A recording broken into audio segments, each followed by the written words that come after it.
Las consignas no son simples eslogans publicitarios que se gritan al aire o que se escriben en las pancartas sin ton ni son, buscando en ellos únicamente que sean pegadizos o que tengan buena sonoridad, en absoluto. Ya en tiempos de Marx y Engels estos se pasaban grandísimas cantidades de horas analizando las consignas del movimiento obrero, pues tras ellas yacía latente un contenido político que debía ser discutido y con el que había que ser incluso quisquilloso. Hoy nos vamos a detener en el análisis de una de esas consignas, de una de las más traídas en la actualidad, que es lo personal es político. Vamos a tratar de ver a qué nos referimos con esa consigna y en qué sentido debemos tomarla para sacar de ella el máximo potencial posible.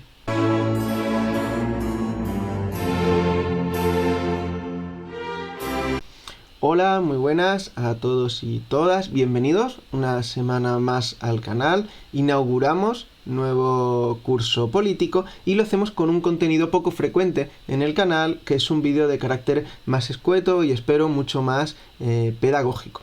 No quiere decir que vayan a desaparecer los vídeos más extensos, más profundos, como los que hemos traído hasta el momento.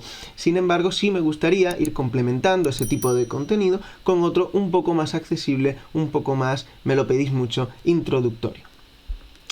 Hoy lo vamos a hacer, como he anunciado, analizando el eslogan "lo personal es político", o mejor dicho, que eslogan consigna, que hay una diferencia, por supuesto. Para ello vamos a comenzar mirando qué es personal y qué es político. Una diferencia que pudiera parecer obvia, pero creo que no lo es tanto, y es porque esa diferencia no lo es que existen errores en torno a este eslogan tan traído, ¿no? Cuando yo digo que algo es personal, es algo que te concierne a ti como persona, o que concierne a las personas con que te relacionas en tu día a día, ¿no? Podríamos decir segundas personas, ¿no? Personas a las que conoces, a las que podrías llamar por su nombre, ¿no? Sin embargo, cuando hablamos de algo político, involucra a terceras personas, a personas que no conoces. Por ende, tiene que ver con la forma general en que se organiza la sociedad. Una acción política está orientada a incidir sobre el modo en que se organiza toda la sociedad, mientras que una acción regida por vínculos de dependencia personal está únicamente orientada a los miembros de la sociedad que comparten la vida contigo. En este sentido, existen acciones que son políticas y otras acciones que no lo son. Vamos a tomar un ejemplo muy sencillo, aunque podría poner muchos en su lugar. Imaginemos que estamos en un almuerzo con unos amigos y uno de los comensales nos dice: bueno, es que yo no consumo carne. Le preguntamos por qué no consume carne y nos dice que, bueno, pues es una razón de salud, una razón de simple gusto. A esa persona no le gusta el sabor de la carne. Si acabara ahí, estaríamos hablando de una opción personal. Sin embargo, si esta persona nos dice no consumo carne porque considero que es un maltrato animal inadmisible moralmente, en realidad está llevando a cabo un discurso político. Está tratando de decir: yo no consumo carne, pero no porque sea mi decisión, sino porque es una decisión que yo he tomado, pero que espero vosotros también toméis. Y no solo vosotros como mis amigos, sino el conjunto de la sociedad. O sea, trato de llevar la potencia de mi acción más allá de las personas con las que tengo un contacto directo. O sea, ser ya no es una relación entre personas, sino entre personificaciones. O sea, ser entre personas elevadas a un nivel, vamos a ponerlo así, más abstracto. La diferencia, por resumir, entre una acción de carácter político y una de carácter personal tiene que ver con la voluntad por trascender el vínculo de dependencia personal y llegar al conjunto de la sociedad. Por cierto, no se debe tampoco simplificar la cuestión, pues hay acciones personales que pueden tener consecuencias políticas, sin ninguna duda, sin ser inmediatamente una forma de acción política, y también hay formas de acción política bastante veladas que se ocultan tras discursos más o menos personales. Esto ocurre mucho cuando detrás de un juicio de valor aparentemente personal existe, si se mira con perspectiva, un juicio de carácter político, ¿no? O sea, si por ejemplo alguien dice: no me parece bien que Juan engañe a María, no habría ninguna determinación política. Sin embargo, si se dice: me parece mal que Juan, como otros tantos hombres, tiendan a engañar a otras tantas mujeres como María, sí estaríamos abordando una discusión que tiene un trasfondo político, ¿no? Se trata de trascender al individuo, insisto, en trascender esas relaciones personales y extrapolar las conclusiones de la acción al conjunto de la sociedad. Esa extrapolación tiene lugar en su expresión más potente a través del Estado. Es el Estado como la institución que nos involucra a todos, particularmente, y aquí hago una incisión, el Estado moderno, que nos involucra a todos, como decía, en nuestra condición de ciudadanos, cuando una acción política alcanza su más potente expresión, porque esa institución es capaz de organizar nuestra vida pública fundamentalmente, y esto es determinante, coaccionándonos, coercionándonos para que lo hagamos de una manera o de otra. Puede, diciéndolo de manera muy simple, prohibir unas acciones y fomentar otras diferentes. En este punto es cuando la acción política alcanza, insisto, una potencia mucho mayor que si no dirigimos nuestra acción directamente al Estado. Fijémonos por un momento, este es un pequeño aporte, al pensamiento político liberal. El pensamiento político liberal, que desde luego nos involucra políticamente, es una forma de acción política también, está destinado a recortar la potencia de la acción política, puesto que está destinado a que el Estado tenga menor capacidad de acción. Por ende, es una forma de acción política que trata de caparse a sí misma, trata de sacar al Estado de nuestras vidas y limitar la capacidad de cualquier persona de incidir sobre la vida de los demás, ¿no? Ese es el punto más clave, por así decir, de la acción política liberal. Dicho esto, vamos a llegar a la cuestión que nos convoca hoy, que es esta consigna de lo personal es político. Cuando decimos esto, yo lo voy a plantear ya directamente. Creo que lo que estamos diciendo es que aquellos elementos propios de la vida personal deben desplazarse, deben ser arrancados, ¿no?, de esa esfera y desplazados y puestos en la esfera pública, en la esfera en la que interviene, entre otras cosas y fundamentalmente, el Estado. Vamos a poner el ejemplo más elemental, más frecuente, que es el que tiene que ver con el feminismo radical, corriente del feminismo que popularizó precisamente esta consigna.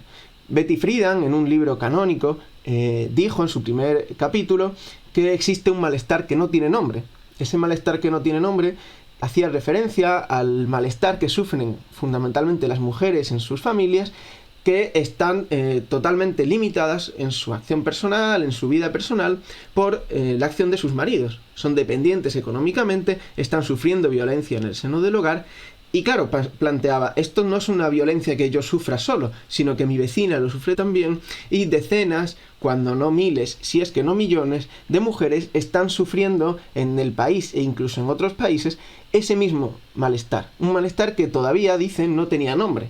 Nombre que, por cierto, asumió poco tiempo después, por boca de Millet, como patriarcado. Una palabra que, por supuesto, es discutible y que eso será, a lo mejor, material para un vídeo futuro. Por ahora nos vamos a quedar con esta propuesta de Friedan, ¿no? Hay un malestar que todas sufrimos y que no tiene nombre. Un malestar que nos involucra a todos. Y que, en tanto que ya no solo me involucra a mí, sino que involucra también a mi vecina, a mi prima, a mi hermana, estamos hablando de algo que es susceptible de ser arrancado de esta vida personal, puesto que no solo lo sufre una persona, sino que lo sufrimos todas. Por ende, debería el Estado, y esta es la forma más potente que ha asumido el feminismo radical, de intervenir también en nuestras vidas. O sea, tiene que crear leyes y hacer acciones que potencien la emancipación de la mujer, de esa esfera privada. Rompiendo así con uno de los refranes más frecuentes, por lo menos en el léxico castellano, que es seguramente lo habréis oído, de los trapos sucios se lavan en casa. Ese refrán lo que está diciendo es: bueno, si tú tienes un problema con tu marido, no se lo vayas a contar a nadie, no lo vayas a hablar en el mercado, ese trapo se lava en tu casa. Tú hablas con tu marido, lo solucionas y luego ya salís de buenas a la calle, ¿no? No, el feminismo radical está diciendo todo lo contrario. No, es que este problema que tú tienes no es una cuestión que te pase solo a ti, nos pasa a todas, tenemos que resolverlo colectivamente. Esto tiene que llevarse a la agora pública. Ese es, entiendo, el contenido de la propuesta y esa es la potencia que porta esta consigna. Sin embargo, esta misma consigna ha sido, yo creo, muy mal interpretada. Y es aquí cuando llegamos a la última parte de este vídeo, ¿no? Existe una manera de entender esto que es darle la vuelta. Es decir, no es que lo personal sea político, sino que lo político es personal. que es una manera de justificar el llevarse al ámbito personal una discusión política. Imaginemos que alguien plantea hay que expropiar a la clase capitalista. Y entonces alguien dice, bueno, es que ¿cómo me vas a querer quitar a mí? Bueno, claro, es que no es que yo te lo quiera quitar a ti porque tú hayas hecho nada en concreto, es una cuestión que estoy hablando de manera política, que no te involucra a ti. Por ende, esta consigna no debe servir como justificación para llevarse la discusión política al plano personal, sino todo lo contrario. O sea, no podemos decir, como esta persona no comparte mi planteamiento sobre cómo se tiene que organizar la sociedad, que esta persona tiene que caerme mal. No necesariamente. De hecho, y aquí es otro punto al que quería llegar, es muy frecuente que digamos, bueno, esta persona es un hipócrita porque en su vida personal lleva una acción determinada, pero para la vida pública exige una distinta. Claro, ese puede ser que sea una actitud hipócrita, pero en cualquier caso, esa denuncia en concreto sería siempre falaz. En tanto que tú puedes plantear una acción para la vida pública que no estés dispuesto a asumir, ¿no? Aquí hay un ejemplo muy frecuente que nos plantean a la militancia comunista, que tiene que ver con esto de, bueno, si tú quieres que se nacionalicen los medios de producción, empieza por donar toda tu riqueza al Estado, ¿no? Sé tú el primero, pregona con el ejemplo, ¿no? Nos dirán los más católicos. Claro, ahí hay una falacia. Primero hay una incomprensión respecto de qué va la propuesta socialista, pero además hay una falacia, porque que tú plantees una acción de forma colectiva no quiere decir que tengas que respaldarla con tus propios actos individuales, esto es, personales, ¿no?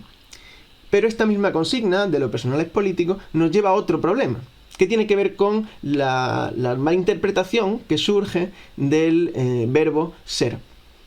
Cuando decimos lo personal es político, no estamos constatando una realidad, sino portando políticamente un movimiento que tiene que ver con realizar las potencias de esa frase. Voy a ponerlo en ejemplos para que se entienda mejor, ¿vale?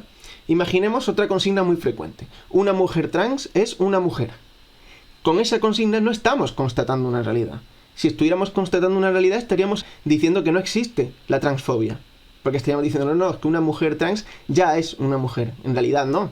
Existe una opresión específica, existen especificidades que sufren las personas trans. Cuando decimos una mujer trans es una mujer, estamos diciendo habría que conseguir que esta mujer trans sea una mujer.